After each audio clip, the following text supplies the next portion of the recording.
Long before any of this happened, I used to think of the bakery as the safest place in my life. I started working there at 24, after moving from Indiana to start over in a town where no one knew my name or my history. The bakery sat on a quiet corner between a tire shop and an old laundromat whose neon open sign buzzed like a dying firefly. My shift ran from 4 p.m. to midnight, when the streets thinned out and only the regulars came through the door. The quiet customer started showing up about a month after I began working, always at 11:52 p.m. Not earlier, not later. He walked in like he was stepping into a cold room, slow, shoulders hunched, eyes tired enough to look bruised. I remember the first time he came in. He ordered a single blueberry muffin, handed me cash without making eye contact, and murmured, "Thank you." His voice was soft, almost hoarse, like someone who wasn't used to speaking. After that, he became routine. Every night, same time, same order, same stare that lingered just a little too long. He wasn't flirtatious or inappropriate, just watchful, like he was memorizing my movements. I told myself he was just lonely. Maybe a guy working a night shift somewhere, grabbing his last bit of sugar before clocking in. I learned not to overthink it. Sometimes I'd try to break the silence. "Long night ahead?" I'd ask. He'd blink slowly, like pulling himself out of a fog. Something like that. Other nights, he didn't speak at all, just slid his money forward and stared at my hands while I bagged the muffin. My coworker Jenna joked he was typecast as a drifter in every crime documentary ever. I laughed because that's what you do when something gives you a weird feeling. Laugh it off, bury it, pretend it's nothing. But it wasn't nothing. And if I'd trusted my instincts earlier, maybe the rest wouldn't have unfolded the way it did. It happened on a Thursday night, the kind of cold spring evening where the air feels damp enough to cling to your sleeves. Business had been slow, so I closed up a few minutes early. The quiet customer had come and gone at his usual time. He'd given me the same lingering stare, but that night something felt different, like his eyes held a question he didn't ask. I got in my old Honda, rubbed the fog off the windshield, and pulled out onto the main road. The streetlights flickered in that unreliable way they always did. About 2 minutes into my drive, I saw headlights pull out from the bakery lot behind me. A silver sedan. His. I recognized the dented front bumper from months of watching it idle outside the bakery window. At first, I brushed it off. There was only one route out of the neighborhood. Maybe he lived in the same direction. But every turn I made, he made. When I slowed, his headlights dimmed. When I sped up, he matched my pace. A chill ran down my spine. I kept glancing into the rearview mirror, trying to convince myself I was overreacting. I called Jenna. "Hey," I said, keeping my voice steady. "Weird question. Do you think the muffin guy is off?" "You mean creep vibes guy?" "Yes." "Why?" "No reason," I lied, heart pounding. I made a sharp right onto my apartment street. The sedan slowed at the intersection but didn't turn. It parked under a street lamp, just barely in view. I waited in my car for nearly 5 minutes until it finally pulled away. By the time I got upstairs, every muscle in my body was tight. My apartment was quiet, the kind of stillness that should have been comforting. I double-checked the locks, closed the blinds, and told myself the whole thing was a misunderstanding. But long after I crawled into bed, my mind replayed the headlights following me, the way he matched every turn. And then, just when I finally started drifting off, I heard something that made my blood freeze. Soft footsteps outside my window. The sound was faint, like the soft drag of a shoe across carpet. I told myself it was a neighbor, maybe someone coming home late. But then I heard it again, this time inside my apartment. I bolted upright. My heart pounded so hard I could hear the pulse in my ears. For a moment I convinced myself I was dreaming. But then the sound came once more, a quiet shifting, like someone adjusting their weight. I grabbed my phone and crept into the hallway. When I reached the living room, I saw something that made my throat close. My balcony door, locked when I got home, was now open an inch. Barely noticeable, but open. Cold air drifted inside, carrying the smell of damp leaves. My hands trembled as I backed into my bedroom and quietly shut the door. I flicked the lock, then knelt to the floor. Through the narrow strip of space beneath the door, I could see the faint glow of the living room light. And then, slowly, 2 shoes appeared. Men's shoes. Mud on the soles. Facing my door. They paused, shifting slightly, like whoever wore them was deciding what to do next. I covered my mouth with both hands, forcing myself not to breathe too loudly. I dialed 911 with shaking fingers. "Yes, someone's in my apartment," I whispered. Please come quickly." The dispatcher told me to stay on the line. I crouched in silence, listening to the shoes. They didn't move, didn't turn, just stood there, inches from me. The dispatcher said officers were 2 minutes away. 2 minutes felt like 2 hours. Suddenly, swiftly, the shoes turned. I heard soft, hurried footsteps moving toward the balcony, the faint scrape of someone climbing over the railing. When the police arrived, they swept through the place with flashlights and guns drawn. They found muddy footprints on the balcony floor, leading straight into the woods behind my building. But nothing else. No forced entry. No broken lock. No sign of the man who'd stood outside my door. When I mentioned the quiet customer, one of the officers frowned but didn't say much. "Could be somebody passing through," he offered.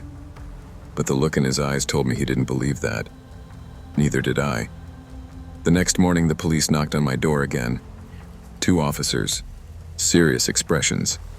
"Ma'am, we found something you should see." They led me a 1/4 mile down the road to where the woods opened into a small service path. There, partially hidden by underbrush, sat a silver sedan. The same dented bumper, the same peeling blue sticker on the rear window. His car. Cold dread seeped through me. The officers opened the driver's side door. Inside, on the passenger seat, was a black spiral notebook with frayed corners. No name on it, just sketches, dozens of them. My breath caught in my throat. Sketch after sketch of me, sleeping, reading, standing at the bakery counter. Even one of me tying my shoe inside my apartment, an angle you could only see from my balcony. "How the hell did he?" I whispered. The officer gently closed the notebook. "We're trying to track him, but the car was wiped clean. No prints, no ID." I felt nauseous. That night, I slept at Jenna's place. Or tried to. Every small sound jolted me awake. A creak of plumbing, a car door closing outside. Even Jenna's dog walking across the hardwood floor made my chest tighten. On Sunday, the detective handling the case called. "We're doing everything we can," he said. "But whoever he is, he's careful, smart. You should consider staying with someone for a while." I almost laughed. "I can't live like this." "You're not living like this," he said. "You're surviving it." The notebook haunted me. The sketches felt invasive in a way I couldn't explain. It wasn't just that he'd watched me. It was that he'd taken pieces of my life and kept them like souvenirs. And somewhere out there, he was still watching. I moved out of my apartment 2 weeks later, switched jobs, switched routines, stopped closing up the bakery at midnight and took a morning shift at a cafe downtown where the foot traffic never stopped and customers' faces blurred together. For a while, I convinced myself the danger had passed, that he had left, that I was safe. But trauma doesn't follow the rules of distance. Some nights, I still wake up convinced I hear someone shifting their weight outside my door. Not loud enough to be certain, just soft enough to terrorize me. I'll lie there, holding my breath, staring at the faint line of light beneath the door until my eyes blur. I keep a bat beside my bed now. I check my locks 3 times before sleeping. Sometimes 4. I haven't seen him again. Not the man from the bakery, not the silver sedan, But fear sits in my bones, the way cold settles into old houses, quiet but permanent. I never went back to the bakery. I never saw the employees again. But Jenna still texts me sometimes. "You doing okay?" she asks. I always write back, "Yeah, I'm all right." But the truth is murkier, because some nights, when the world is especially quiet, I swear I hear footsteps on the balcony outside my new place. Slow, deliberate steps. The creak of weight shifting. And I always tell myself the same lie. It's just the wind. Just your mind replaying old nightmares. But deep down, a darker thought lingers.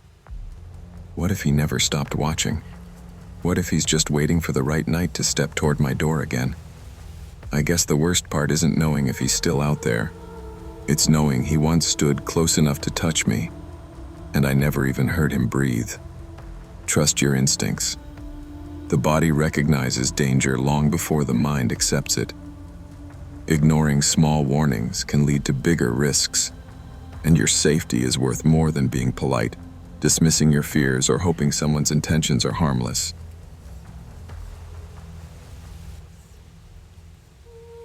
Before I ever learned how dangerous quiet could be, I used to believe the desert was the safest place in the world.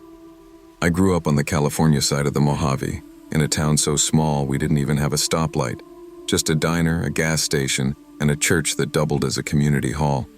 Nothing ever happened there. The biggest drama was when someone's cattle wandered onto the highway, or when the wind kicked up enough sand to shut everything down. By the time I turned 25, my parents had moved north, and I stayed behind to work nights at a convenience store off Highway 14. The kind of place where truckers fueled up, lost couples stopped for directions, and teenagers pulled in for Red Bull at 2 a.m. The pay wasn't great, but I liked the solitude. Nights were predictable, routine, safe.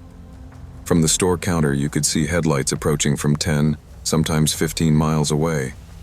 On a slow night, those distant glows were the only signs of life. I used to lean on the counter, sip my coffee, and watch the horizon flicker like a heartbeat. Around midnight one Thursday, the desert was especially silent. No customers, no passing cars, nothing but the hum of the refrigerators and the drone of the AC that barely kept up with the heat even after sunset. That's when a dark sedan rolled in, black windows, no plates I could see. Instead of pulling into one of the parking spots near the doors, it crept to the farthest edge of the lot, where the floodlights were weakest. The engine stayed running. No one got out. No headlights. No movement. Just idling. 5 minutes passed. Then 10. About 40 minutes later, I checked again. Still there. I walked to the window, trying to make out shapes inside the car. Couldn't. It was like staring into ink.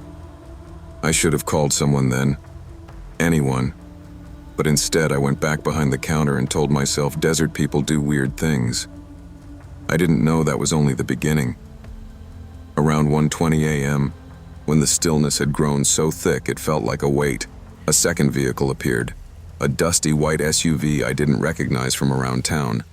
It rolled in slow, deliberate, and instead of parking in front, it pulled behind the dumpster near the back corner of the lot.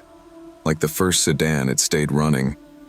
And like the first one, no one got out. The hairs on my arms rose. 2 cars, both occupied, or maybe not, both running, both tucked into the darkest parts of the lot. That wasn't normal. Not for the desert. Not anywhere. I moved closer to the window. The SUV's headlights flickered once, then again, then a third time. A slow 3-blink pattern. Intentional. Across the lot, the sedan responded. 3 blinks. I swallowed hard. I'd lived my whole life out here, and I'd never seen anything like that. People flashed lights to signal trouble, ask for help, warn of cops. But this felt coded. The desert can play tricks on your mind, but this wasn't a mirage. A few minutes later, A group of travelers pulled in, a family driving from Utah to LA, bleary-eyed but cheerful. A dad, a mom, 2 adult sons. They came inside for snacks and bathrooms. I tried to act normal, but I kept glancing at the windows. "What's up?" one of the sons asked when he noticed I kept looking out. "There are 2 cars out there that won't come in," I said quietly. "Been here over an hour." They stepped to the window. The dad frowned. "Those yours?" "Nope." The SUV's lights blinked again. 3 slow pulses.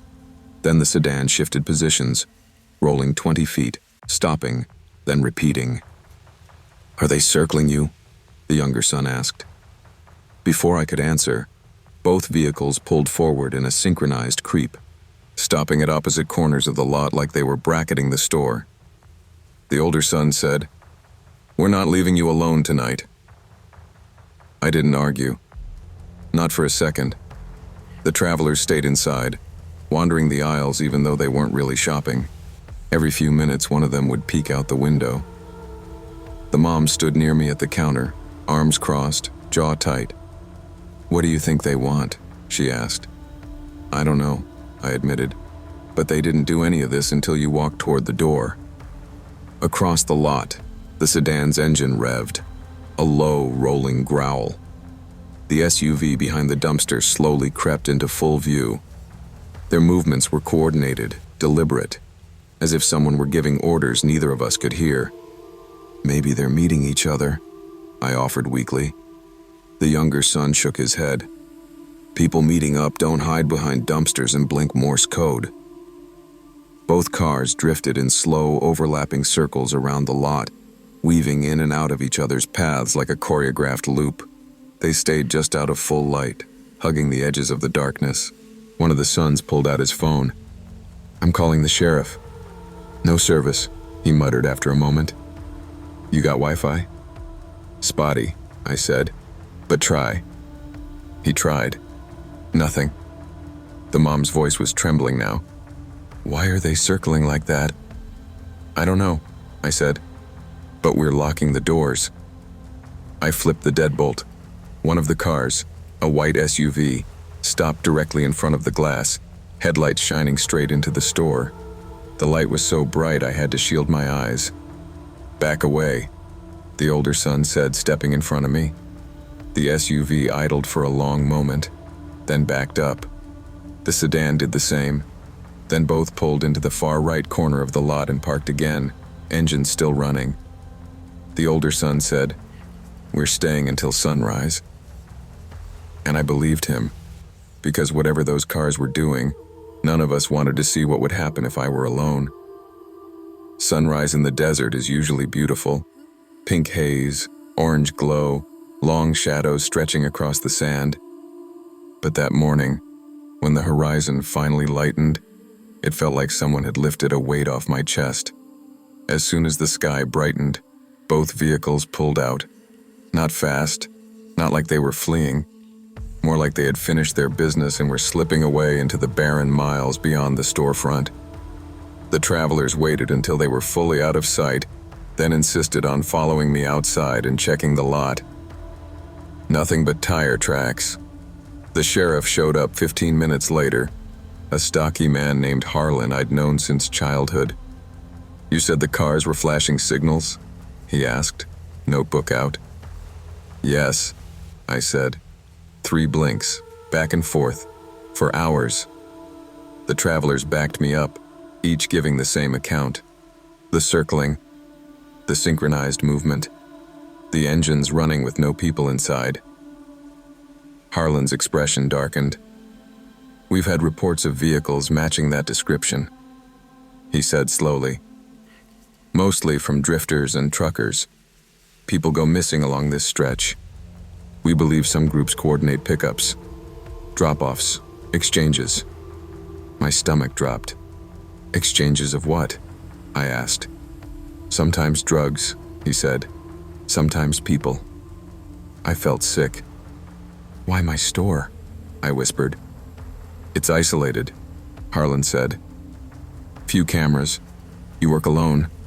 Perfect spot for scouting targets or meeting without suspicion. The travelers exchanged looks, suddenly pale. "You're saying they might have been waiting for her?" one of them asked. Harlan didn't answer. He didn't need to. After the report was filed, the family offered to follow me home, but I told them I'd be fine. It wasn't true, but I couldn't make strangers responsible for my fear. That night, when I pulled into the store for another shift, my hands shook so badly I dropped my keys twice. Because of course, I was still the only employee working nights. The sheriff's warning echoed through my mind for weeks. I kept imagining those cars returning, creeping back into the lot, inching toward the glow of the store like sharks testing the tide. I started carrying pepper spray in my pocket and a tire iron behind the counter. I kept the door locked when no customers were around. I even taped cardboard over the front window because the feeling of being watched became unbearable. But nothing happened. Not for a while. Then one night around 3 a.m., when the desert was as silent as a graveyard, a single pair of headlights appeared on the horizon, far away, approaching slow. Too slow. My chest tightened. "It's nothing," I told myself. "Just another late-night traveler." But as the lights approached, the car drifted to the shoulder, stopping about 50 yards from the store. Engine running. Lights on. That same cold feeling washed over me. I crouched behind the counter, peeking through the narrow gap between the cardboard and the window frame. The car didn't move. 10 minutes passed. Then 15. Finally, a pair of brights flashed. 3 slow pulses. I locked the restroom door, slipped into the employee back room, and called the sheriff without hesitation. Harlan arrived within minutes, desert dust swirling behind his cruiser. As soon as his headlights hit the shoulder, the car sped off into the darkness. Gone. Harlan came inside, hands on his hips. "You're filing another incident report," he said, "and you're not working nights here anymore." "I can't quit," I whispered. "I need the job." He shook his head. "And I need you alive." That was 3 years ago. I moved, found a new job, new hours. But even now, when I see a lone pair of headlights on an empty road, I freeze. Because I know better than to assume it's nothing. Some things wait for you to be alone. Trust your instincts. Danger rarely arrives with a warning you can decode in the moment, but your intuition knows when something is wrong. Listen to the fear that whispers, not the logic that dismisses it. Your life is worth more than staying silent or staying in harm's way. I never imagined I'd spend my evenings cleaning a mansion bigger than my entire apartment complex, but life doesn't always give you elegant choices. When my mom got sick and the medical bills piled up, I took whatever work I could find. That's how I became a part-time maid for the Harlow family. 2 wealthy business people who were almost never home. They traveled constantly, leaving their lakeside house quiet, cold, and echoing with space nobody lived in. The Harlows were polite enough but distant. Everything between us was clipped and professional. "You'll mostly work nights," Mrs. Harlow told me during my first walkthrough. "We're rarely around. Just lock up when you leave." I nodded, pretending not to notice the security cameras scattered through the hallways like blinking metal eyes. For months, I cleaned the same silent rooms every week. The glassy foyer with its giant chandelier, the perfectly staged living room with throw pillows no one ever used, the guest rooms that smelled like lavender but never had visitors. I'd put on a podcast, dust until the batteries in my vacuum died, and leave. Nothing strange ever happened, until it did. On an early winter night, wind scraping across the lake, I was alone upstairs wiping down picture frames. The house felt unusually still, like it was holding its breath. That's when I heard it, a faint scraping beneath the floorboards. Soft at first, then deliberate. A dragging sound, too irregular to be the house settling. I froze. "Hello?" I called out, because that's apparently what people do right before they die in movies. No answer. I crouched down, pressed my ear to the hardwood, and listened. Another scrape. Then a pause. Like someone, or something, stopped when they realized I was listening. I stood up fast. The Harlows had an attic, yes, but the sound came from below. Under me. The house was supposed to be empty. My stomach tightened. Something was wrong, and part of me wished I'd walked out then. But curiosity, stupidity, or maybe desperation kept me searching. I retraced my steps down the hallway, checking rooms I'd already cleaned, listening for anything out of place. The scraping had stopped, which somehow made everything worse. Silence can be loud when you're waiting for something to happen. Then, while dusting along the baseboards of the master bedroom, I noticed something odd. The wardrobe against the far wall didn't sit flush with the trim. A thin sliver of shadow peeked behind it, as if the piece had been moved recently. The wardrobe was heavy, carved from dark wood, the kind rich people keep sweaters they never wear in. I grabbed the side and pushed. It slid easier than I expected. Behind it was a narrow door. I stared at it, my mouth going dry. I had worked in this house for months. I knew every drawer, closet, and cabinet, but I had never, not once, seen this door. It was painted the same cream color as the walls, blending in so well you'd never notice it unless you were looking. The doorknob was old brass, scratched and slightly dented. I tugged, locked. Something in my chest twisted. Why would the Harlows hide a door behind furniture? And why lock it in a house no one lived in? I hesitated. Maybe I should leave. Maybe I should call someone.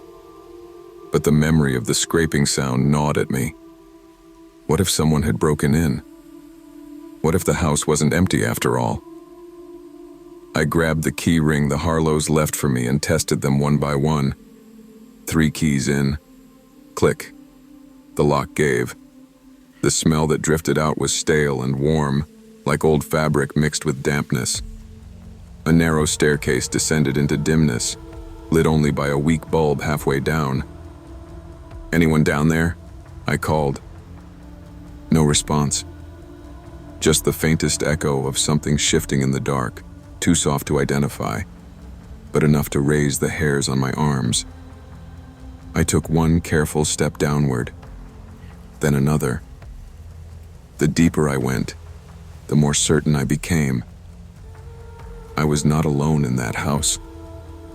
The staircase opened into a cramped basement room, the kind that wasn't included in the glossy online photos of the Harlows' home. The walls were rough concrete, unfinished, sweating with moisture.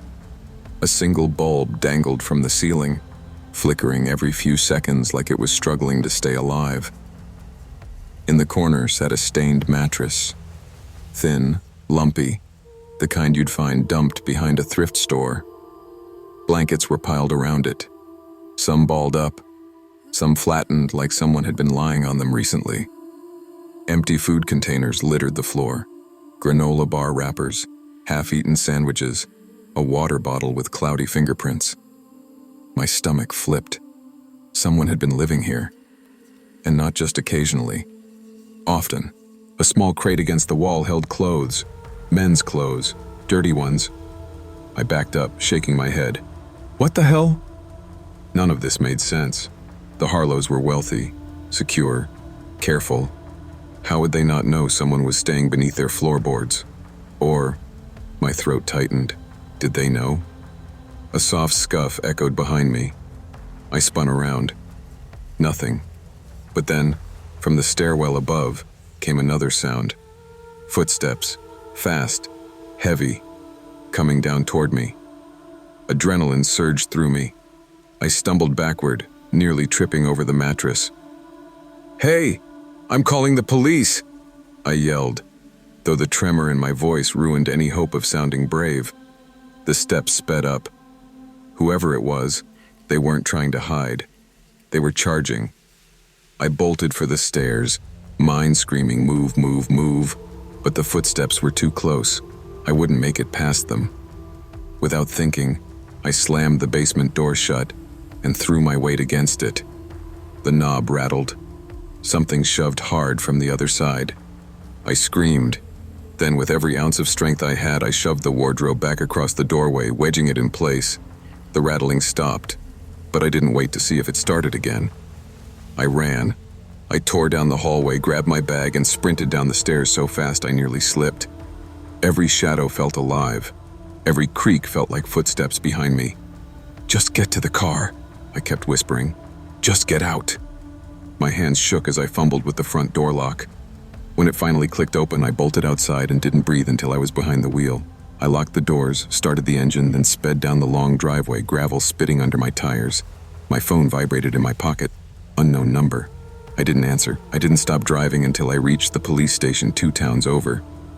My chest heaved, my throat raw, and my hands wouldn't unclench from the steering wheel until an officer tapped on the glass and gently said, "Ma'am, can you step out?" Inside, I told them everything. The scraping, the hidden door, the mattress, the footsteps rushing toward me. The officers exchanged tight, serious looks. "We'll send units immediately," one said. Hours later, a detective called me. "We found signs someone was living there," he said. "Food waste, bedding, a heating plate, and pry marks near the basement window. Whoever it was probably entered through the crawl space under the deck." "Did you catch him?" I asked, voice barely above a whisper. "No. House was empty when we arrived." "What about the Harlows?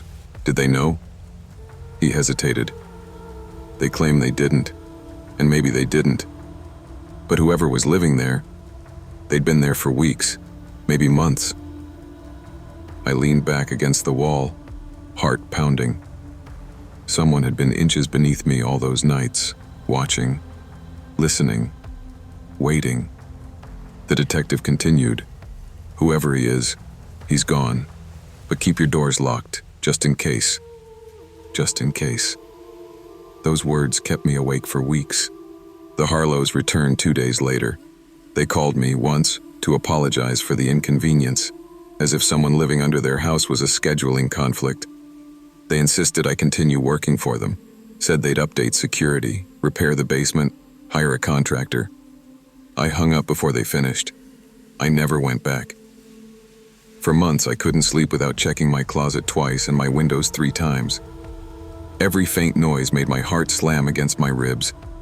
I moved apartments, added extra locks, adopted a dog who barked at shadows before I even heard them. Therapy helped. Time helped. But fear never fully disappears. It just becomes quieter. One night, about 6 months after everything happened, I woke to a soft tapping sound outside my bedroom window. My dog stiffened beside me, growling low.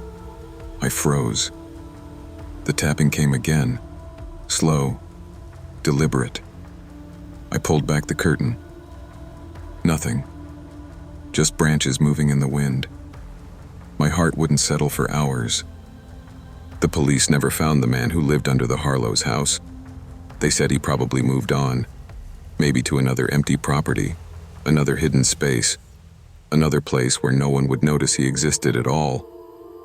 But sometimes, late at night, I think about how fast he ran up those stairs, how he knew I was there, how he reacted when he realized I had discovered his room.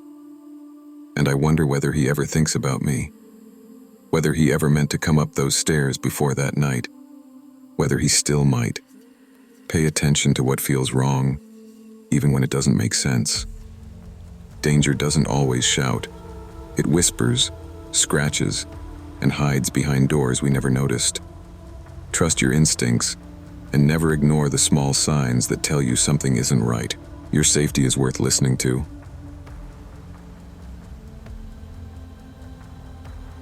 I didn't grow up thinking late-night drives through the countryside would ever scare me. If anything, those roads used to feel like home. I was raised in a nowhere town in southern Missouri, the kind where the sky swallowed you whole and the nights were so quiet, you could hear your own heartbeat if you stepped outside after midnight. My mom liked to say the dark wasn't dangerous. that it only felt that way because people didn't know how to sit with silence. But somewhere between childhood and my early 20s, I learned silence can hide things. People. Intentions. Moments you don't see coming. I'd been working at Harlan's Grill for almost 2 years by then. A late shift line cook, earning enough to keep my bills paid and my beat-up Corolla running. The job wasn't glamorous, but the tips from serving helped, and I liked the stillness of leaving work after everyone else had gone home. That quiet rural highway between the restaurant and my apartment felt like my safe zone, a place where I could roll the windows down, smell the hayfields, and clear my head. I didn't have much of a social life. Most nights ended the same way, closing the kitchen, grabbing an iced tea for the road, and driving the 25 miles back to my place. My coworkers always teased me for taking the highway instead of the town route. "You're gonna get abducted by a raccoon militia," my friend Mark joked once as he clocked out. But I liked that road. It felt honest, empty, but honest. That last week in September, though, something in me felt restless. I couldn't explain it then, but looking back now, I think some part of me already knew something was coming, something that would change the way I see the dark forever. It was a Thursday night, almost 1 a.m. when my shift ended late. I scrubbed down the grill, tossed my apron in the laundry bin, and grabbed my keys, grateful the day was finally over. I remember the humidity clinging to me like a second shirt as I walked to the parking lot. The highway was nearly empty, just a semi far ahead, and the faint glow of farmhouses scattered miles apart. I rolled the windows down, letting warm air rush in. The moon hung low, bright enough to paint the field silver. 5 miles out, I approached the old concrete overpass. I'd driven under it hundreds of times, never thought much about it.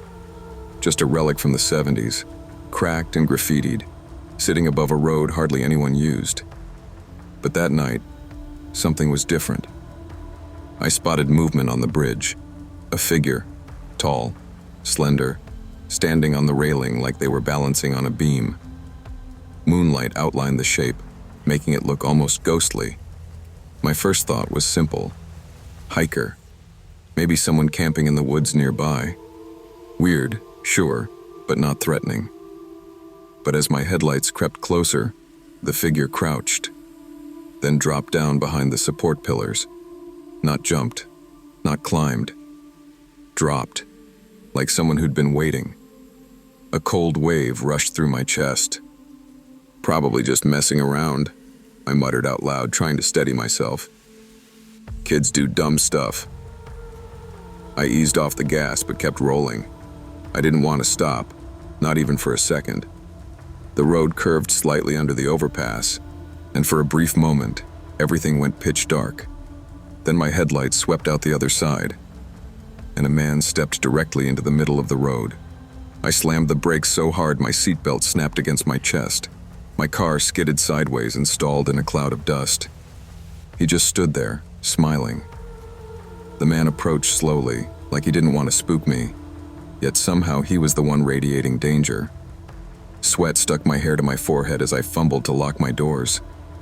My fingers shook so badly I almost missed the button. He tapped the window with a single knuckle. Not hard, not aggressive, almost polite. "Evening," he said through the glass, giving a slow smile that felt too practiced. "Didn't mean to scare you. I just need a ride back to camp." Camp? At 1 in the morning? Out here? "Sorry," I called out, trying to sound firm, trying not to let the quiver in my voice show. "I'm not giving rides tonight. You should call someone." His smile twitched. "Don't have anyone to call." He leaned down until his face filled the window, eyes pale, unfocused. "It's just down the road. Not far." I swallowed hard. "I really can't help you." That's when I saw movement behind him. A second silhouette was creeping down the grassy slope beside the overpass, staying low, using the weeds as cover. I don't know how long they'd been watching. The first man must have seen my eyes shift, because he turned slightly. "Oh," he said quietly.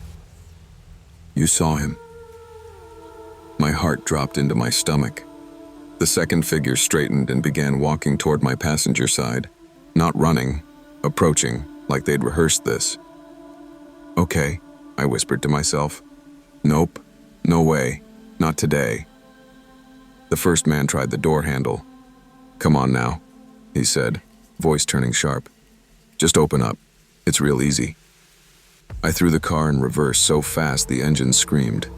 Gravel spit out from beneath my tires as I whipped backward, swinging the car toward the opposite lane. The first man lunged. The second one broke into a sprint. My tires caught traction, and I floored it.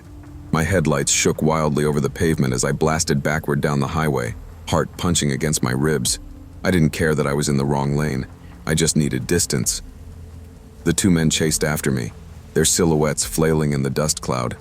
One of them yelled something I couldn't make out, something guttural and furious. But their voices disappeared as I spun the wheel and straightened the car, slamming the gas pedal to the floor. My Corolla whined, trembling like it might fall apart if I pushed it any harder. But it carried me forward, mile after mile, until the overpass vanished behind me, and the night swallowed everything else. I didn't cry. Not yet. My body was too busy surviving. 10 minutes later, I saw the bright neon sign of Miller's 24-hour diner glowing like a lifeboat. I pulled in so fast I nearly clipped the curb. Inside the diner, everything looked absurdly normal. 2 truckers drinking coffee, a waitress refilling salt shakers, a radio playing soft country music. I staggered inside, feeling like I'd left part of myself on that highway. The waitress, a woman in her 50s with a messy bun, stared at me. Honey, you look like you saw a ghost. 2, I breathed. Maybe more. I took a booth and tried to steady my hands around a cup of coffee. The waitress kept glancing at me like she expected me to bolt. Eventually, my coworker Mark walked in for a late meal after his own shift. His face drained when he saw me. Jenna, you okay? I told him everything. The figures on the bridge, the man in the road, the second silhouette creeping behind him. Mark scrubbed his palms over his face. Jesus. Jenna, there's been robberies out there. At that exact overpass. Guys waiting in the dark, jumping people who stop. I thought they only targeted broken down cars.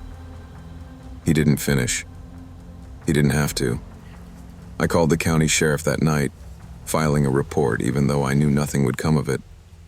They asked the usual questions: height, clothing, tattoos, accents, but all I could say was that their faces blurred into moonlight and panic. The deputy promised to take a look, which I knew meant patrolling once, maybe twice, and then forgetting. Still, telling someone made me feel a little less helpless. Driving home from the diner was the hardest part. I refused to take the highway again, even though the alternate route took an extra 40 minutes. Every shadow on the roadside felt like a person. Every passing car felt like a threat. For weeks afterward, I kept locking my doors twice. I'd pause before getting into my car, scanning the edges of the lot for movement. My manager noticed my jumpiness and cut back my late shifts for a while. I didn't tell my mom right away. She would have insisted I move back home, away from everything. I didn't want to feel like a scared kid again. One afternoon, about 2 weeks later, I overheard 2 officers at the diner counter talking about another attempted robbery near the overpass. This time, the driver had stopped because someone was pretending to limp across the road. The officers said the group likely moved in packs. 3, maybe 4 men. My stomach twisted knowing I'd escaped something that was bigger than I realized. That night, sitting on my apartment balcony, I thought about how I'd once loved driving those quiet back roads. But the truth is, danger doesn't always roar. It often waits quietly, patiently, in the places you think you know best. And sometimes survival isn't about being brave. It's about listening when your instincts whisper run. Trust your instincts, even when your mind tries to rationalize them away. Fear isn't always an overreaction. Sometimes it's your only warning before danger steps out of the shadows. Stay aware, stay cautious, and never ignore the feeling that something isn't right. I never meant to work nights for a living. Growing up in a small Kansas town, I always thought I'd do something loud and exciting. Bartending, working concerts, anything with people and noise. But life doesn't care about the plans you make at 17. Rent came first. So did steady hours. That's how I ended up as the evening maid at the Laurel Crest Boutique Hotel, a place with soft jazz in the lobby and carpets thick enough to mute your own footsteps. Most people assume hotel work is chaotic and stressful, but the night shift isn't like that. It's slow, predictable, almost peaceful. Guests settle in early, and most of my time is spent folding laundry, wiping down minibar counters, and restocking linens. I used to like the quiet. It gave me room to think without anyone interrupting. My supervisor, a middle-aged woman named Terry, always said, "Night work is for folks who don't mind being ghosts." I laughed at that the first time she told me. Back then, I thought she meant unseen, not haunting empty floors like some restless spirit in a uniform. But over time, the stillness of the halls started to feel different. The hotel had a personality after midnight.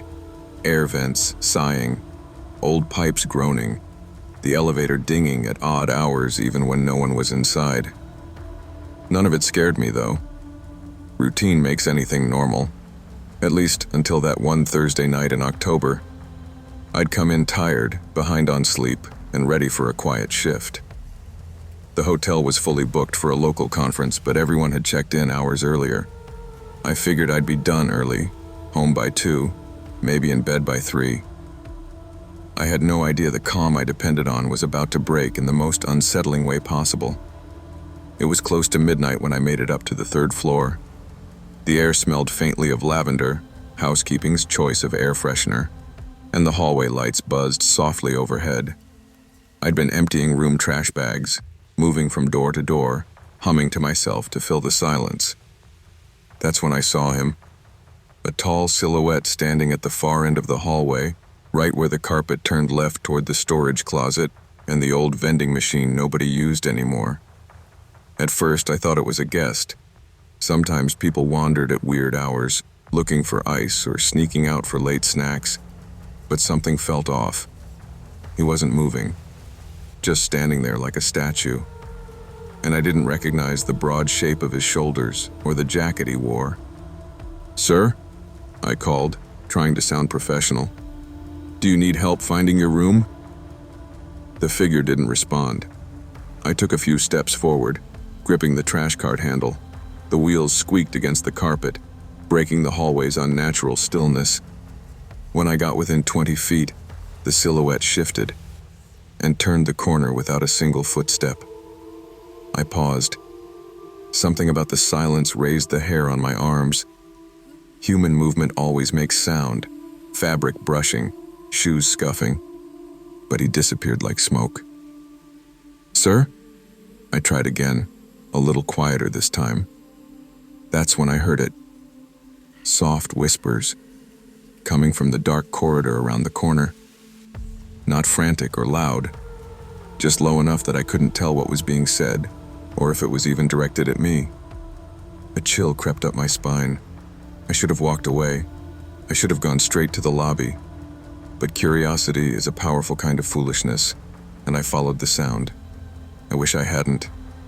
As I pushed the trash cart toward the corner, the whispers stopped abruptly, like someone had pressed mute on the world.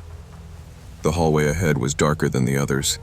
The motion sensor lights weren't kicking on, which usually meant no one had walked through recently. I turned left slowly, scanning the corridor. Empty. No tall figure, no guest, just the hum of the ice machine at the far end. Then I noticed it. The service door to the maintenance hallway was propped open with a yellow caution sign, a sign I knew I had folded and stored earlier. We never left that hallway open. It led to boiler rooms, storage, the old service elevator that barely worked anymore. My stomach tightened. "Hello?" I called, my voice small in the narrow space. No answer. My first instinct was to close the door and get back to work, but a quieter, more logical voice in me said I needed to make sure no guest had wandered back there. Liability, safety, protocol. The usual things drilled into us during training. I leaned in, pushing the door open with my elbow so I didn't leave fingerprints on the metal. The hallway smelled like dust and machine oil. My footsteps echoed as I leaned in a little further. "Anyone back there?" Silence. I turned to step away, and the door slammed shut behind me with a force that shook the frame. A loud metallic echo rang in my ears. My heart launched into my throat. Then I heard them. Footsteps. Rapid, heavy footsteps pounding down the main hallway outside the door. Not walking. Running.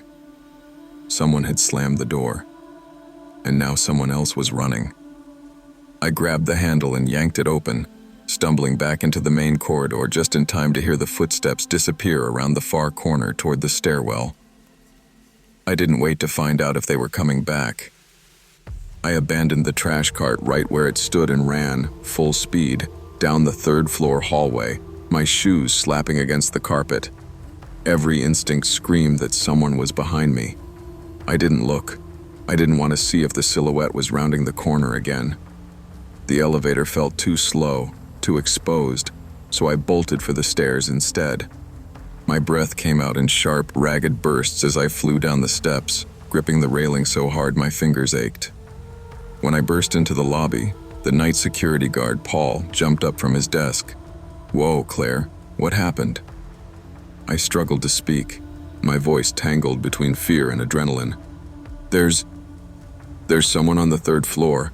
A man. Tall. He slammed the maintenance door and ran.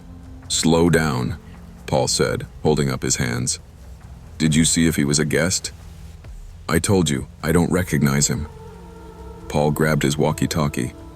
"Go to the staff room and lock the door. I'll check the floor." I didn't argue. I hurried into the staff room, locked it, and slid down the wall until I was sitting on the cold tile. My hands shook. My uniform shirt stuck to my back with sweat.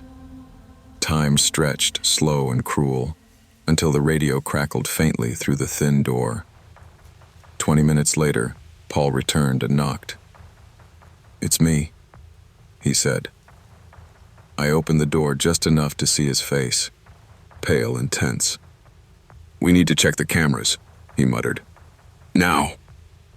In the small security room, he replayed footage from the lobby cameras. At 11:52 p.m., a tall man in a dark coat slipped in through the side staff door, the one near the dumpsters. He moved quickly, hugging the walls, heading straight for the stairwell. But when Paul scanned through the rest of the footage, his expression changed. Confusion. Unease. "Claire," he said quietly, "I don't see him leaving. At all." We checked every angle, every hallway, every exit, the loading dock, even the back parking lot where the cameras weren't great. Nothing. The man entered the hotel. He never came out. He never walked past a camera again. "Maybe he's still inside," I whispered. Paul rubbed the back of his neck, eyes glued to the screen. I did a sweep of all 3 floors. Nobody there. No guests reported anything either. "He was real," I insisted. The tremor in my voice surprised me. I spoke out loud when I saw him. "He ran down the hall. I heard him." "I don't doubt you," Paul said, "but he's not on camera except that one clip." My skin crawled. The hotel felt suddenly smaller, like the shadows had closed in and were listening. "I want to go home," I said. "Yeah, I'll walk you to your car."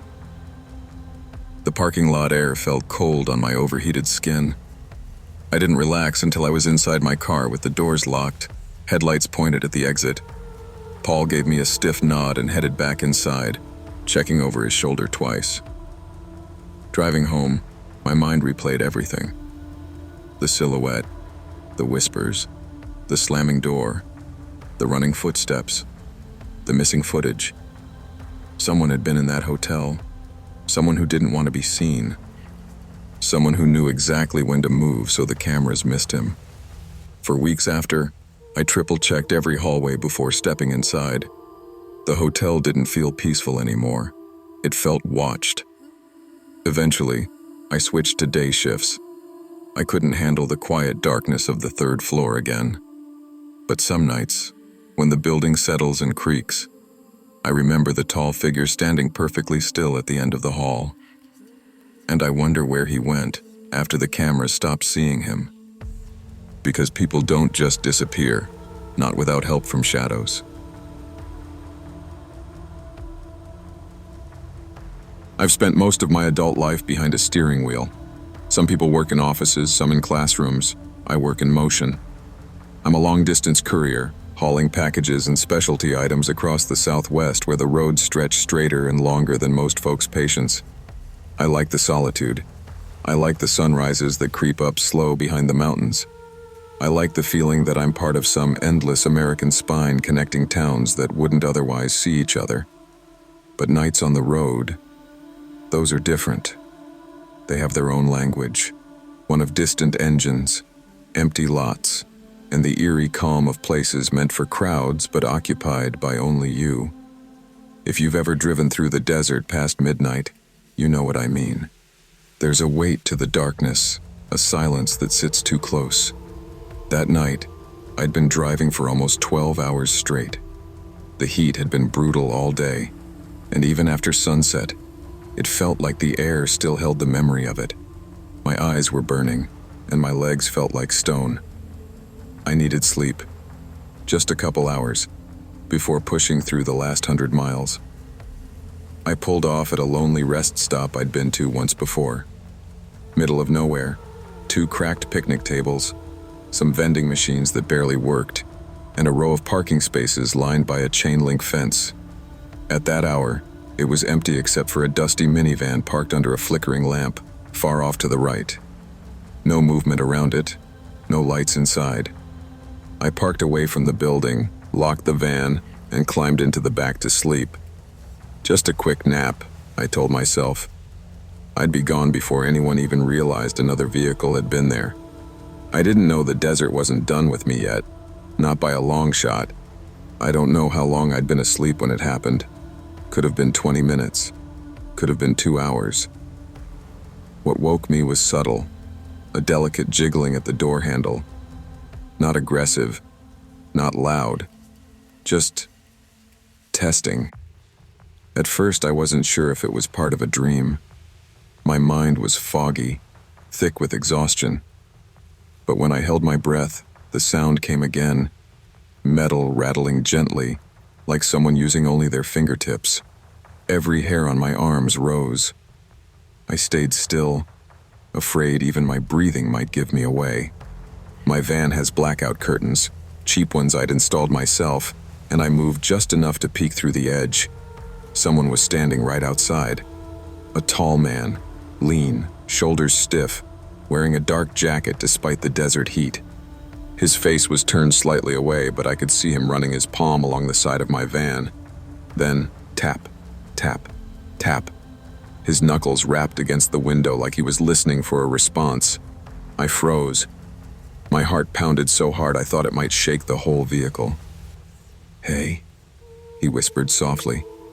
Not to me, just to the air, like checking if anything stirred. He circled around toward the back doors.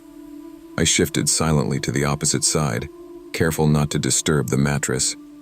I watched him tap each window again, slower this time. He wasn't drunk. He wasn't confused. He was assessing.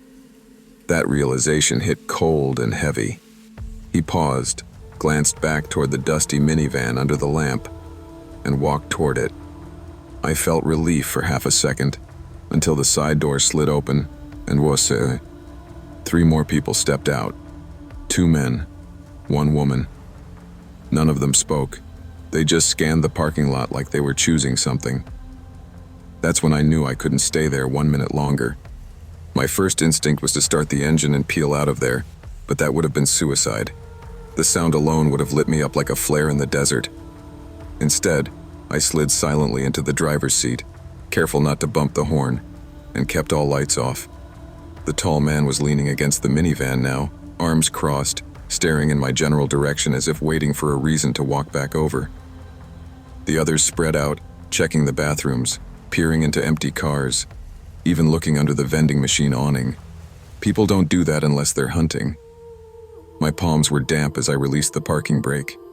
My van was old enough to roll in neutral, and the rest stop sloped slightly downhill toward the exit. This was my only chance. I eased the gear shift into neutral and let gravity take over. Every quiet inch felt like an eternity. The van crept forward, wheels whispering against the asphalt. I kept one hand on the wheel, one on the brake, ready, but terrified to use it. The minivan group didn't notice me yet. They were facing the building, distracted. Then I rolled past the first lamppost. The slope steepened, giving me more speed.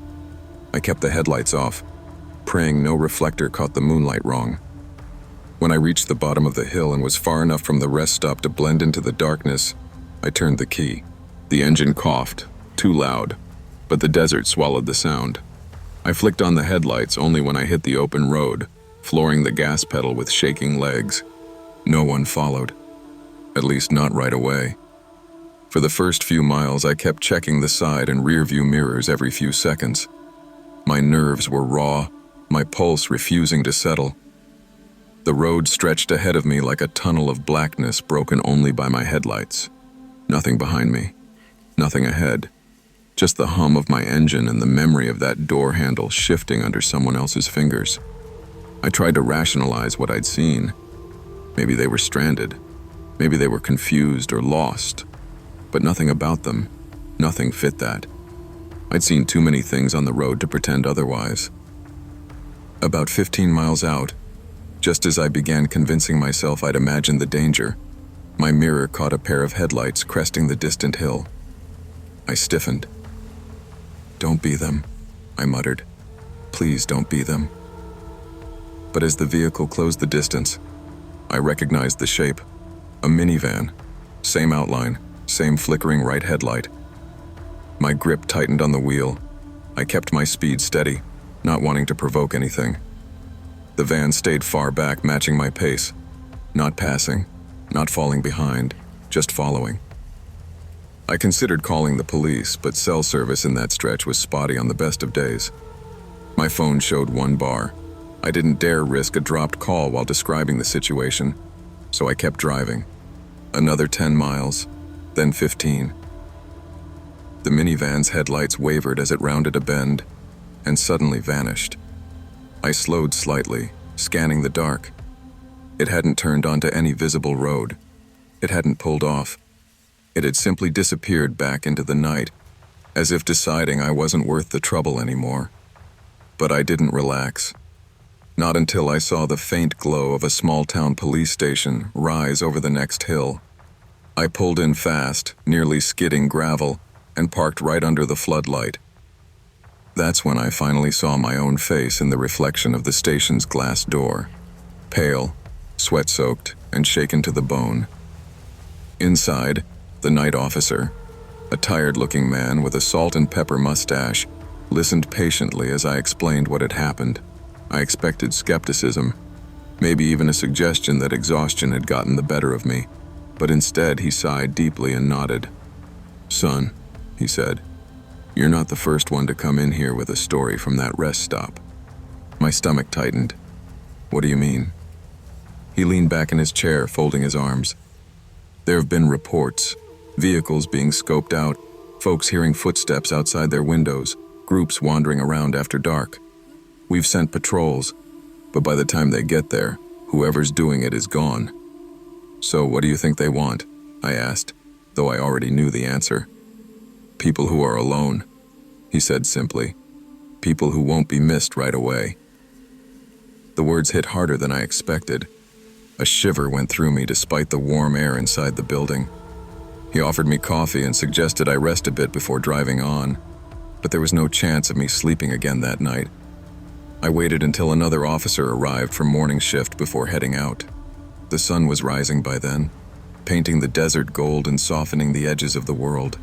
Daylight makes everything feel safer. Even lies can feel comforting in that early glow. But as I drove past the long, empty roads and wide stretches of sand, I couldn't shake the feeling that the desert held on to things. Footsteps, intentions, unfinished hunts. Before I merged onto the highway, I glanced in my mirrors one more time. Nothing followed me. But that didn't erase what happened. Somewhere out there, a dusty minivan was still roaming, still stopping at lonely places, still waiting for someone who didn't lock their doors or pay attention to the quiet. It reminded me that fear isn't always irrational. Sometimes it's a warning we're lucky to survive. Trust your instincts, stay aware of your surroundings, and never underestimate the danger in quiet places. Safety often depends on the choices you make when no one else is around to protect you. I've lived alone most of my adult life, and for the most part I've always liked it. I like the quiet, the independence, the small rituals that belong to no one but me. Late night reading, mismatched mugs of tea, soft music playing while I fold laundry. After college, while everyone else moved in with partners or crowded into houses with too many roommates, I chose a modest third-floor apartment on the east side of the city. It wasn't fancy, but it felt like mine. That night had started like any other. The rain had begun in the late afternoon, heavy enough to blur the skyline outside my window. By the time midnight rolled around, the downpour had become a steady roar, like someone shaking a giant bag of pebbles above the roof. I was curled up in bed with a thriller novel and a dim lamp, wrapped in a blanket that still smelled faintly of lavender detergent. The storm made everything feel sealed off, like the whole world had shrunk to the size of my small apartment. I liked storms, usually. They made me feel tucked away and safe, as if nothing outside could touch me. Around 1 a.m, I closed my book and set it on the nightstand, letting my eyes drift to the sliding balcony door. Rain hammered against the glass, creating little rivers that streaked downward. I watched them absently, half asleep. That's when I heard it. Tap, tap, tap. Soft, almost polite, but too distinct to be the rain. I sat up a little straighter. Maybe it was just water hitting the metal railing. The wind gusted hard, and I convinced myself that the noise had been nature's doing. But then it came again. Slower. More deliberate. Knock, knock, knock. My stomach tightened, and I swung my legs over the side of the bed. Rain has rhythm. Storms have chaos. But this was intentional. Someone knocking, someone asking to be acknowledged. I told myself not to look. But curiosity and fear make strangers of us, pushing us to do things we know we shouldn't. I walked toward the curtains and pulled them back. The balcony was a dark blur of moving water, but the moment my eyes adjusted, my breath hitched. Someone was standing there, a tall figure in a long raincoat, hood pulled low, droplets cascading off the edges like tiny beads of silver. They were turned toward the glass, face hidden in shadow, body still as stone. For a second, I couldn't move. My body went rigid, my mind unable to make sense of the sight. It wasn't possible. The balcony was on the 3rd floor. There was no ladder, no stairs leading up to it, just a narrow fire escape at the far end of the building. No one could have reached my balcony without climbing. The figure leaned forward slowly, head tilting like they were trying to see inside despite the darkness. My lamp was off, so they shouldn't have been able to tell I was there. But something about the way they pressed closer to the glass made me feel exposed, as though they knew exactly where I was standing. I stumbled backward and let the curtain fall shut. The room felt instantly smaller. The air tightened. My heart drummed so loudly I could barely hear the storm. I crouched and backed away, using my hands to feel my way toward the bedroom door. My voice got stuck somewhere between my chest and my throat, refusing to make sound. By the time I reached the hallway, I was shaking. In the kitchen, I grabbed my phone off the counter. My hands were slick with sweat, my fingers clumsy. I started to dial. Then came the unmistakable sound of the balcony door sliding a few inches. Not a gust of wind, not the building settling. Someone was testing it. I froze with my thumb over the call button. I could hear the faint scrape of metal against metal, as if fingers were trying to coax the lock loose. Then, silence, followed by slow footsteps moving toward the living room window. The storm wasn't the thing I needed protection from anymore. I pressed myself against the kitchen counter, forcing myself to breathe quietly. Even through the thick glass of the living room window, I could hear the shift of footsteps, careful, deliberate. like the intruder was searching for another way in. Rain hammered everything in sight, but somehow their movements cut through the noise, clearer than they should have been. I slid to the floor, crawled behind the island counter, and finally forced my shaking hands to dial 911. I whispered to the dispatcher, barely daring to exhale. "There's someone on my balcony," I said. "I'm on the 3rd floor. They climbed up. They're checking the windows." "Stay on the line," she replied. Her voice was steady, practiced, grounding. "Officers are already in your area because of storm calls. They'll be there soon. Stay low. Do not approach the windows." A soft thud sounded from the far wall. I flinched. The footsteps had moved again, this time toward the fire escape. There was another window near it, narrow and old, one I always meant to get repaired but kept putting off. The thought that the latch might not hold made nausea rise in my throat. I crawled down the hallway to the coat closet and slipped inside, pulling the door almost shut.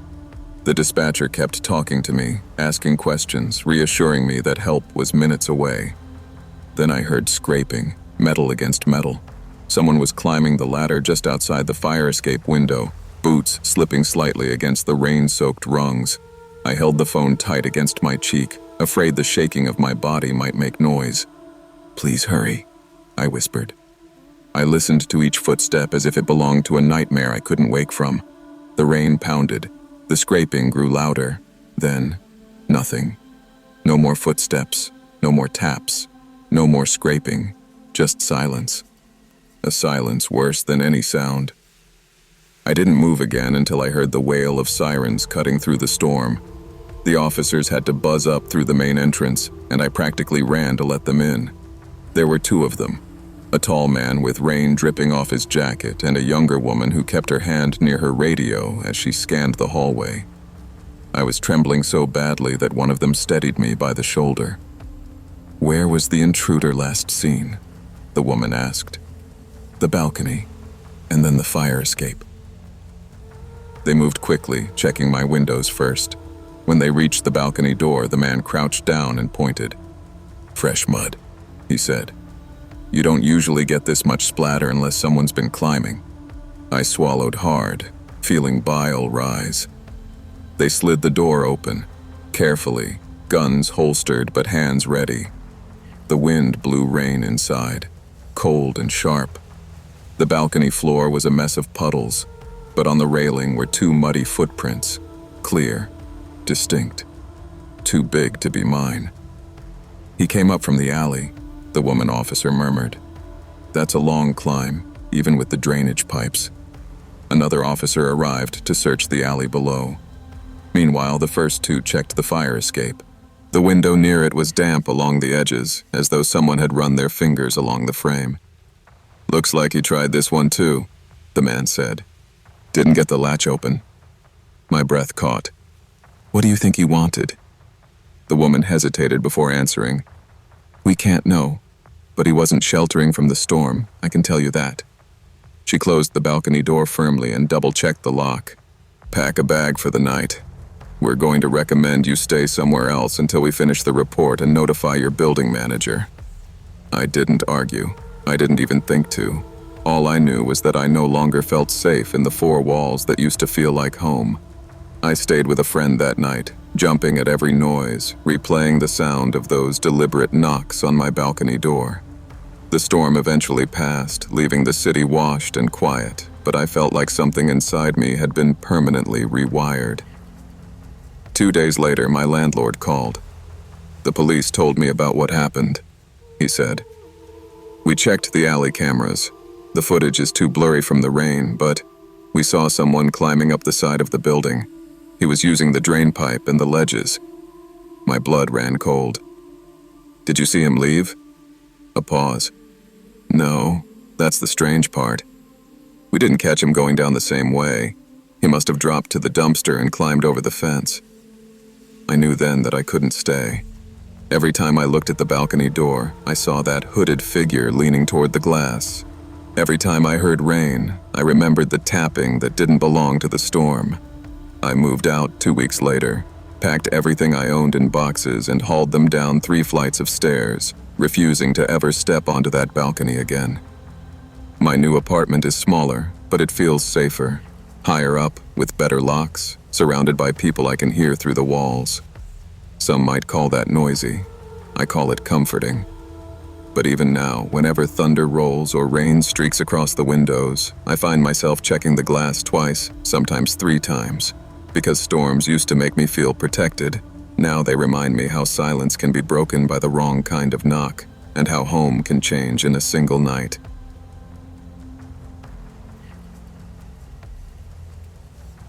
Some people grow up afraid of the dark. I grew up afraid of the woods. My childhood home sat at the edge of a Tennessee cul-de-sac, a safe enough place with trimmed lawns and chain-link fences. But the woods behind our neighborhood were different. Thick, dense, quiet in a way that made your ears ring. Adults called them just trees, but every kid in our school knew there were things in there we couldn't explain. Sounds that didn't match animals we'd learned in science class, shapes that moved where no wind blew, and worst of all, stories that older kids whispered, claiming they came from friends of friends who'd seen someone watching from the tree line. Not something.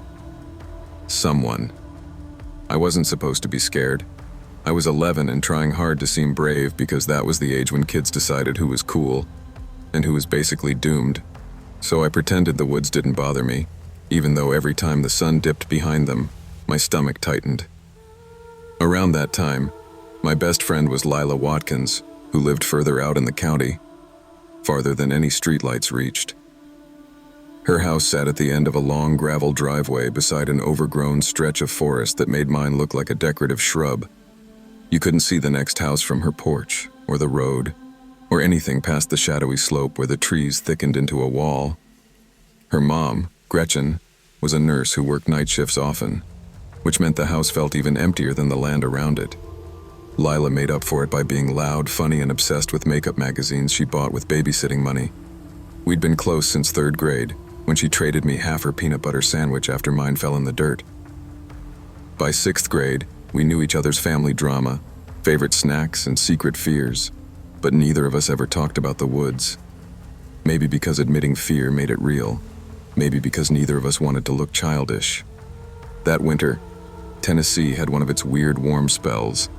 The air felt like early spring, but the weather forecast warned about heavy winds sweeping across the state school, let out early because the power had already flickered twice that morning. "Sleep over at my place?" Lila begged as we stepped off the bus. "Mom won't be home till tomorrow. We'll do makeovers, eat junk, watch my DVD of Mean Girls, the whole thing." I hesitated. A night at her house meant a night beside those woods. She rolled her eyes. "You're not scared of some trees?" "Of course not," I lied. By the time we packed my backpack, grabbed snacks, and walked down her long driveway, the sky was already peeling open with streaks of fast-moving clouds. The wind howled the way it did in movie scenes right before a monster appears, but neither of us said it aloud. Inside, the Watkins house smelled like cinnamon plug-ins and leftover chili. The lights flickered twice while we were setting up her makeup kits, but we ignored it. The wind rattled the windows hard enough to make the glass vibrate, but we ignored that too. By 9:30, the storm felt like it had settled on top of the roof, pounding and scraping, the way storms do when the wind cuts sideways through the hollows. We were halfway through painting each other's nails when the porch light flickered once and died. Lila froze. "Aw, come on, not now." Then came a knock. 3 measured, deliberate knocks. Slow, even, not rushed, not frantic, not wind blowing debris against the door. Knuckles, human knuckles. We looked at each other. No car headlights, no crunch of tires on gravel, and her nearest neighbors lived a 1/4 mile away, too far to hear a door knock even if they wanted to. "What was that?" I whispered, though I already knew. Another gust of wind slammed against the siding. Then, footsteps. Heavy ones. Back and forth pacing across the porch boards. The kind of footsteps that belong to a grown man, not some kid playing a prank. Lila reached for the curtain over the front window. "Don't!" I hissed, grabbing her wrist. She slipped free, opened the curtain a sliver, and looked. Then her breath caught. "There's nobody there," she whispered, "but something's walking." The footsteps creaked across the porch again, slow and grinding, and even though nothing stood outside, the porch swing was moving as if someone had just stepped off it. My throat dried. Lila's hands shook so hard the curtain swayed. We weren't imagining it. Something was out there, and it wasn't the storm. We backed away from the window, hearts pounding loud enough I wondered if whoever, or whatever, was outside could hear us. "Should we call your mom?" I whispered. Lila shook her head. "She's on a 12-hour night shift. She'd be in the middle of meds or charting. She won't answer." The footsteps on the porch stopped suddenly, followed by a silence thick enough to choke on. We waited. Nothing. No footsteps, no wind, no swing creaking, just the storm battering the tin roof like fists. Then came a different sound, a low dragging noise from the side yard, like something heavy being pulled across wet ground. Not leaves, not branches, something weighty. The sound grew louder as it moved closer to the house. "What is that?" I whispered. "I don't want to know," Lila said, voice shaking. The dragging paused. Then came the metallic clank of something snapping. Lila's face drained of color. "Oh God," she breathed. "The garden gate, the one by the mudroom." "That's impossible," I said. "You told me your mom padlocks it at night." "She does. Always. Always." She swallowed. "I checked it myself earlier when we brought the snacks inside." We crept toward the mudroom, the only room in the house with linoleum floors and a thin wooden back door that suddenly felt way too thin. The wind rattled the windows, but underneath that was something else. Breathing. Low. Steady. Patient. Right on the other side of that door. Lila's hand flew to her mouth. I grabbed her arm, pulling her back into the hallway. "We have to hide," I whispered. "Now." We darted upstairs. Not running, because running made noise, but moving fast enough to feel like our lungs would burst. The house groaned under the pounding wind, but the smaller noises, the ones we didn't want to hear, still cut through. Footsteps at the back steps. Someone testing the mudroom door handle, the metal rattling in a slow, almost methodical rhythm. We ducked into Gretchen's room, climbed into her walk-in closet, and shut the door gently. The closet smelled like her perfume, vanilla mixed with something musky, and for a moment, I felt safer just breathing it in. "Do you think it's someone from the woods?" Lila whispered. "I don't know," I said honestly. "What if it's an animal? Animals don't knock." She bit her lip. "What if it's a hunter who got lost? Hunters don't breathe like that." We fell silent. The wind roared. The trees outside whipped and bent. Something thumped against the siding downstairs, a dull, heavy impact like a shoulder hitting the wall. Then, creak. A floorboard. Inside the house. My heartbeat went wild. I felt every pulse in my ears. Lila's hand squeezed mine so tight my fingers tingled. We waited. More creaks. Slow. Approaching the stairs. We both held our breath. The closet air felt stale and hot, and my legs started trembling from crouching too long. "Did you lock the front door?" I whispered. She hesitated.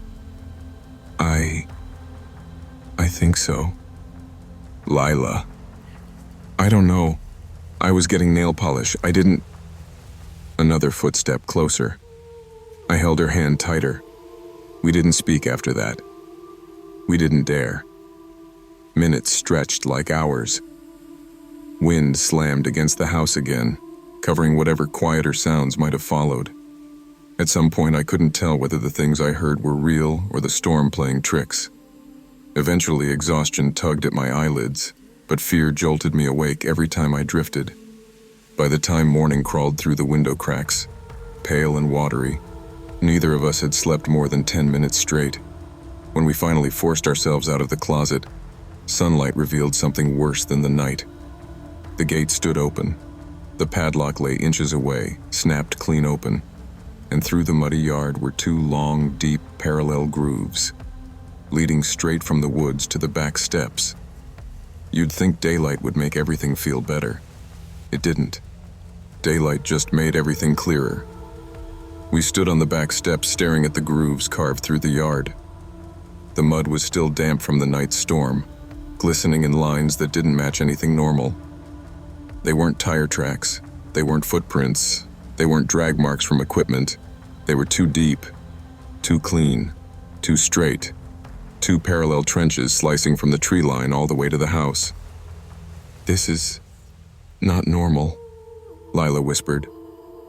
"No," I said. "It's really not." Gretchen's house backed right against the woods. No fence, no barrier, just a strip of meadow that blurred into rough undergrowth. The grooves started at the very edge of the trees, so clean it looked like something had begun in the darkest part of the forest and dragged itself, or something else, directly toward the house. "What do you think made those?" I asked quietly. "I don't know." Her voice wavered. "And I don't want to." We walked slowly around the yard. The storm had knocked over the recycling bin and scattered branches everywhere, but none of that looked unusual. The grooves, though, they didn't stop at the stairs. They ended at the mudroom door, where we'd heard the breathing.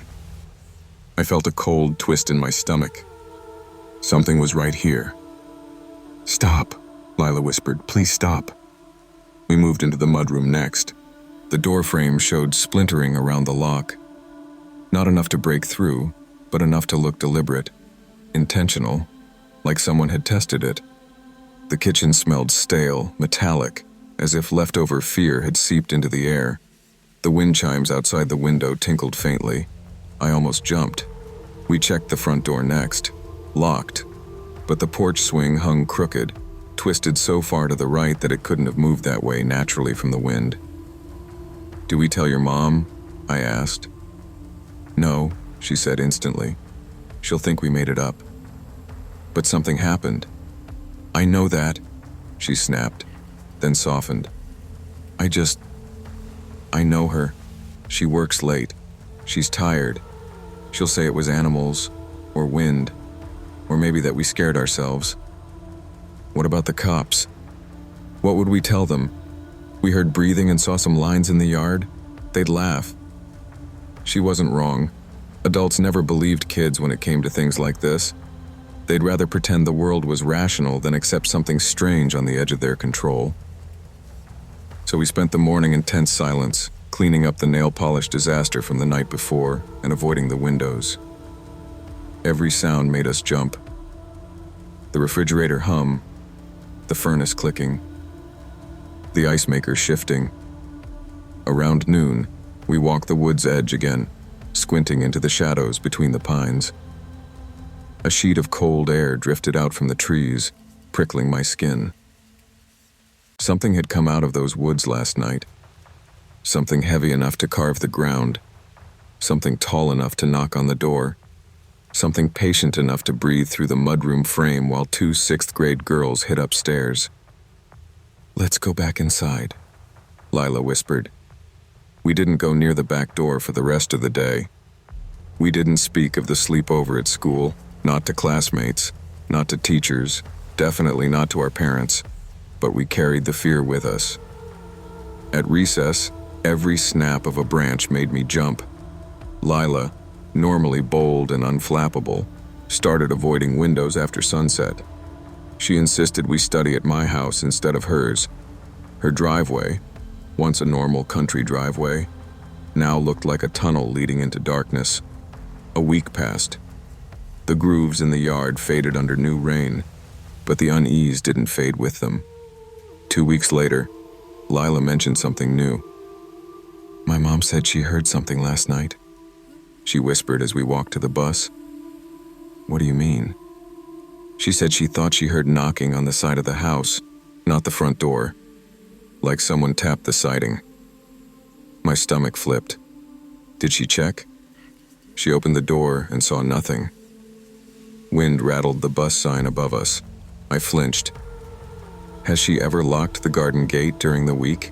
I asked, trying to sound casual. Lila nodded. "Every night, since forever. But 2 nights ago she found it unlatched again." She swallowed, padlock hanging open. My throat tightened. "We should tell someone," I whispered. "Like a teacher, or your mom, or somebody." "And say what?" she snapped. "We don't even know what we saw." Her anger wasn't real anger. It was fear wearing a louder mask. We stopped arguing after that. But I started noticing new things. The woods behind our neighborhood seemed louder at night. Sometimes I thought I heard dragging. Faint, distant, but familiar. Sometimes when I walked home alone, I felt watched from the tree line. I knew it was probably my imagination. But some nights, I wasn't so sure. It took 3 months before I slept at Lila's house again. Her birthday came in early spring, and she begged me to come over. Her mom was off. The weather was calm. The woods looked peaceful under new green leaves. "Just one night," she said. "Please. I miss having my best friend over." I didn't want to admit I was still scared, so I agreed. We spent the afternoon eating sheet cake and watching Disney movies like little kids again. The sun went down slowly, stretching long red stripes across the horizon. By 9, the house felt normal. By 10, the woods didn't. I kept glancing at the mudroom door. The lock gleamed under the porch light like a tiny metal warning. Lila noticed. "You're thinking about that night," she said quietly. "A little." "Me too." We went upstairs early, brushing our teeth and settling into her room with flashlights and gossip magazines. At midnight, the house was still quiet. At 12:30, something changed. A thud sounded on the far side of the porch. We both froze. Another thud. Not footsteps, not knocking. A single, heavy impact. "Maybe it's a branch," Lila whispered. "Maybe," I whispered back. We didn't go to the window. We didn't even breathe loudly. The house stayed still after that, unnervingly still. No wind, no branches scraping, just silence so thick it felt wrong. We stayed awake until dawn, listening, waiting, terrified to move. When morning finally came, we crept downstairs. The porch was clear. The yard was untouched. But the gate, unlatched. Again. 2 fresh grooves cut through the dew leading from the trees to the steps. That was the moment we finally told her mom everything. I don't know if she believed us, but she installed motion lights and cameras the next week, and I never slept at Lila's house again. Some fears change you permanently. Some fears follow you. And some fears wait quietly in the woods, leaving marks you can't explain.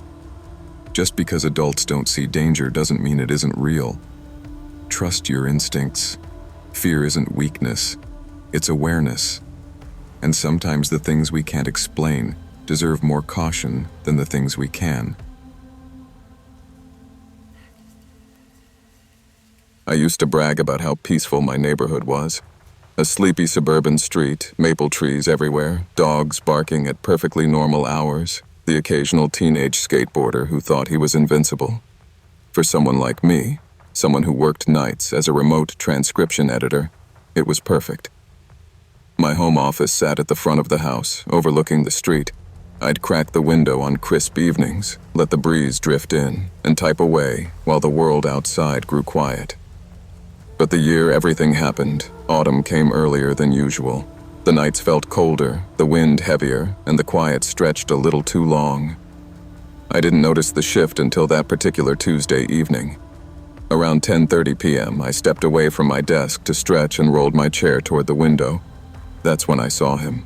A man, tall, thin, wearing a long coat, stood beneath the single street lamp across from my house. He wasn't walking a dog. He wasn't fiddling with a phone. He wasn't moving at all. He was just standing there, facing my window. At first, I thought maybe he was waiting for a ride, or maybe someone nearby had gotten locked out. But after a few minutes of watching him stand in that exact same spot, the hairs on my arms lifted. Something about the stillness wasn't right. I closed the curtains and tried to get back to work, but I kept glancing at the window, picturing him still there, staring. By midnight, when I finally checked again, the street lamp was empty. No footsteps, no car, nothing. Just the faint circle of yellow light on the pavement. I told myself it was nothing. A weird moment. A stranger passing through. But deep down, I already knew it wasn't the last time I'd see him. 2 nights later, the air felt even colder. I wrapped myself in a hoodie and settled into my chair for another long shift. I don't know what made me look outside, instinct maybe, or the lingering unease from the other night. But when I pulled the curtain back, my breath caught. He was there again. Same street lamp, same stillness, same direction of his gaze, straight at my window. This time he lifted a hand, not a wave, not a gesture for help, just a slow, deliberate acknowledgement. Yes, I see you seeing me, kind of motion. I dropped the curtain so fast it snapped against the window frame. My pulse hammered. Maybe I was overreacting. Maybe he had some reason to be there. But who stands under a street lamp, motionless, staring at a stranger's house? I forced myself to wait a full 5 minutes before checking again. When I peeked, he was still there, unmoving, like he had all the time in the world. That night, I didn't work. I didn't sleep either. I kept pacing between my living room and my bedroom, listening for footsteps that never came. Around 2 in the morning, I gathered the courage to step outside onto the porch and look across the street. Empty. He had disappeared again without a trace. The next evening, nothing happened. And the night after, nothing again.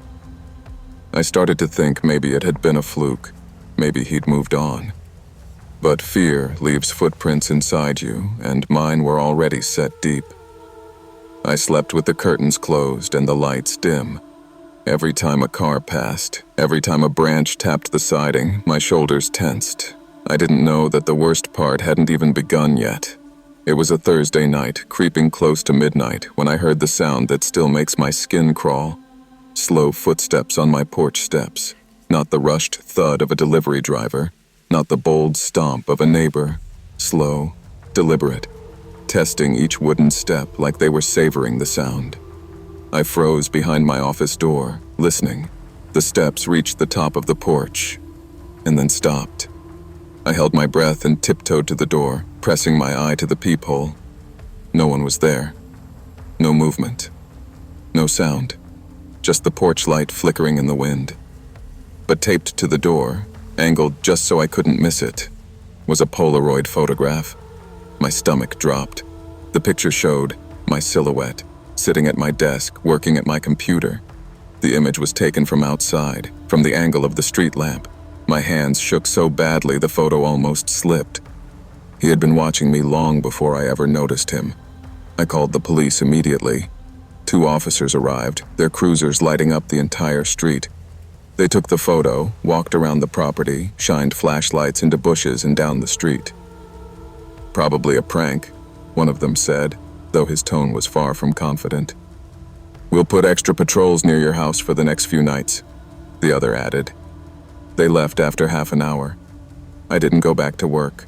I locked my office door, crawled under a blanket in the living room, and kept the TV on until sunrise. Every creak in the house felt like a message. Every shadow felt like a figure. The man hadn't needed to break in to get inside my head. For a few days, the police patrols helped. I saw cruisers pass by every few hours, their slow crawl reassuring. I worked with the curtains fully shut and the porch lights blazing so bright it felt like I was living in a dentist's office. No sign of him. No photo. No footsteps. By the 4th night, patrol cars stopped passing as often. They had other calls, other priorities. And that was the night, of course, that everything escalated. I woke up around 3 a.m. to a soft humming sound, a strange, rhythmic pressure on my front door. Not knocking, not pounding, but the doorbell being pressed over and over again, lightly, patiently, almost experimentally. Ding. Pause, ding. Pause, ding. My whole chest seized. I slid off the couch and crawled behind it, clutching my phone. I didn't go near the door, didn't check the peephole, didn't breathe louder than a whisper. I called 911, whispering, "He's back. He's ringing the doorbell. Please hurry." The operator stayed with me until I heard sirens approaching. The doorbell stopped instantly, as if he knew exactly when they were coming. When the officers searched the yard, he was gone. Vanished again, leaving behind nothing but a faint trail of cigarette smoke drifting through the cold air near my window. One officer knelt and examined the welcome mat. "He stood right here," he said, "long enough to soak the mat through."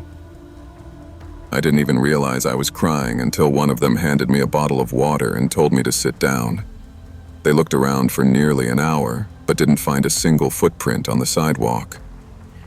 "He's watching from farther away now," one officer said. "He's smart. Smart. Patient." And I knew he wasn't finished. After that night, I never saw him again. There were no more Polaroids, no more footsteps. The street lamp stayed empty, just a lonely circle of yellow light on cracked pavement. But fear has a way of sticking to your ribs, settling into your routines, shaping the way you breathe. I changed everything. I installed floodlights, cameras, new locks. I moved my office to the back bedroom. I stopped working with the window open. I kept the curtains closed even during the day. My friends tried to comfort me. "Maybe he left town," they'd say. "Maybe it was just a creep playing games." But creeps don't stand under the same lamp for days without moving. Creeps don't take Polaroids like trophies. Creeps don't ring doorbells as if they have all the time in the world. Obsessive people do. Patient people do. People who don't rush because they know exactly what they want. The police filed the report as harassment by unknown individual. No leads, no matches, no follow-ups. Weeks passed, then months. The cold dissolved into winter, then melted into spring. But even now, a year later, I still close my curtains tightly every night. I still avoid looking at the street lamp. And some nights, when I'm working late and the house is too quiet, I catch myself expecting to see him step back into the light, tall, still, watching. Because the truth is, he didn't need to break in to take something from me. He took the part of my life where I felt safe being alone, and I've never gotten it back.